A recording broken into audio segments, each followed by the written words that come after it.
Hi everyone! Welcome to my channel. So in this video, ang topic natin, sasagutin ko yung nagtanong na kung kailan nga daw ba makakapag-move on. Gaano daw katagal para makapag-move on. So parang very close lang naman yung question na yon. And gusto ko lang i-share sa inyo, no? Una sa lahat, para makapag-move on ka, kailangan mo ng faith in the Lord. So you are going to, first step mo is you are going to surrender it to God.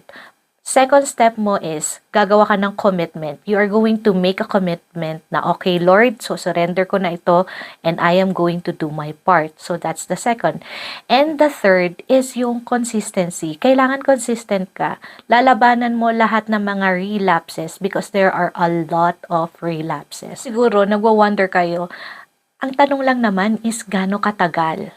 Para kasi sa akin, based from my experience, there's no specific timeline. I think ang reason kung bakit tinatanong natin, which is pinagdaanan ko rin po yan, yung tinatanong ko, bakit ba ang tagal-tagal? Bakit ang hirap-hirap? Parang ganun.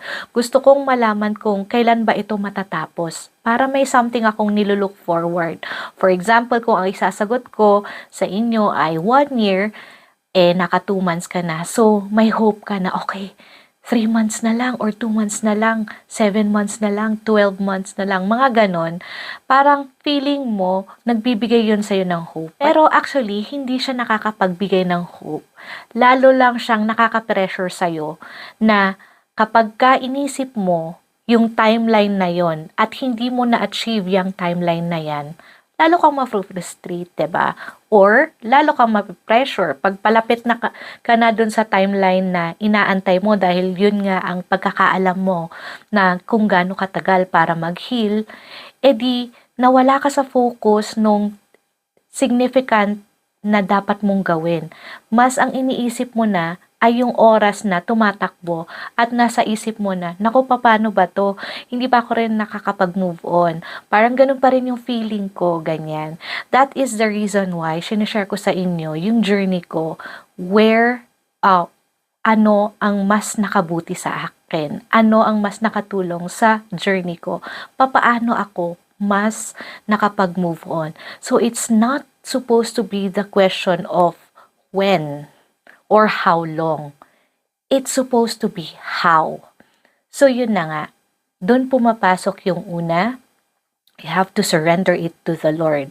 Sinishare ko yan sa mga videos ko sa Facebook na yung kind of surrender na kailangan mong ibigay sa Kanya is yung isusuko mo lahat ng galit mo. Sabi nga dun sa nabasa ko, forgiveness is letting go of your right to hate a person for hurting you. So, isa yon sa pag-surrender mo. Pag isusurrender mo kay God, ibig sabihin, ipagkakatiwala mo sa Kanya lahat ng pain na nararamdaman mo. And you are going to give the Lord that 100, kung hindi man 100, 1,000,000% na trust that He is going to help you out. That His plan is far bigger than your hurtful feelings, than your anger against that person, than your eagerness na sana naman makarma si girl. Kuminsan ganon, no? Alam niyo ang nakakatawa na part, share ko lang.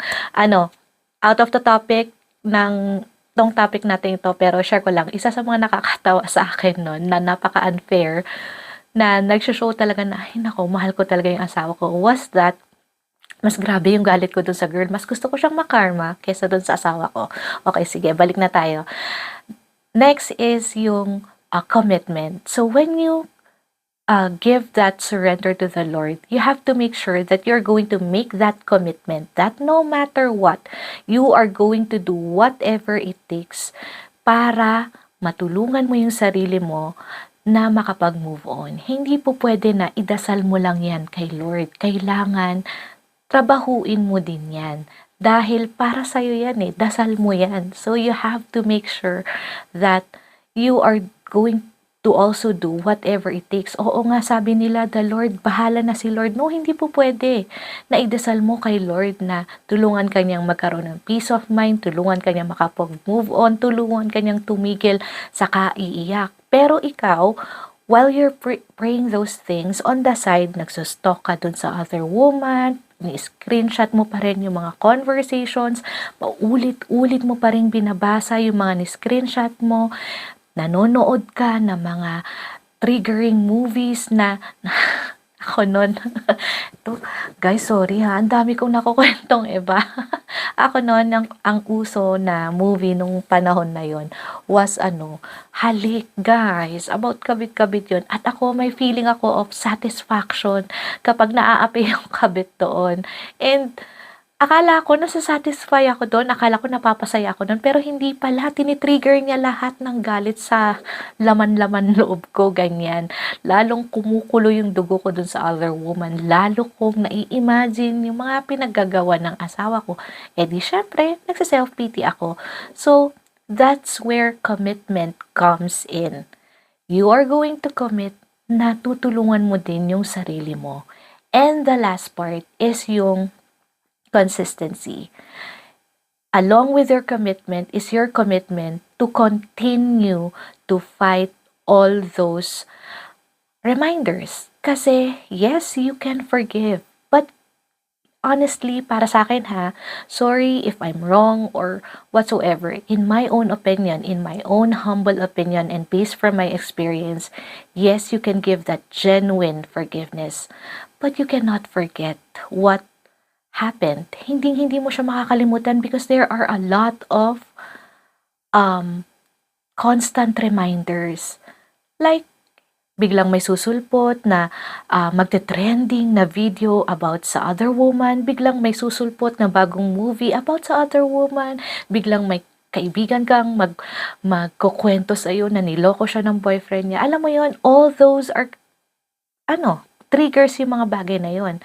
At yung consistency, doon papasok yung tutulungan mo yung sarili mo na hindi mo hahayaan na everything is about you, everything is about dun sa pinagdaanan mo. No, tutulungan mo yung sarili mo to go back and focus on your goal to be able to move forward gracefully.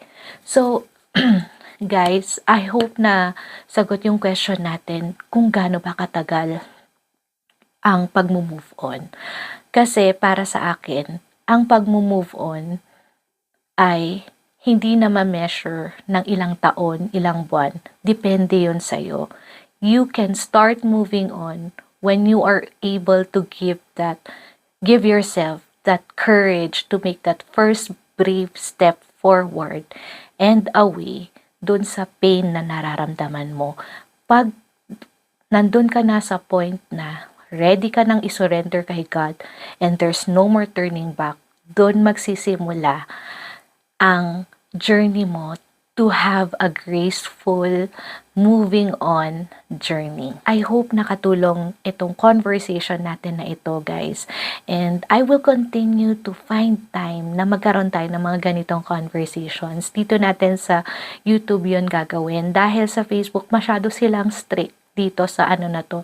And sa Facebook kasi madami tayong naaabot na mga tao, and gusto ko kayong dalhin dito because dito natin pwedeng mapag-usapan. Parang mas private kasi siya. Kasi yung iba, natatakot silang mag-comment, ganyan. Kasi nagre-recommend doon sa Facebook nila, may mga Facebook friends sila, baka makita ng mga kamag-anak, mga ganon.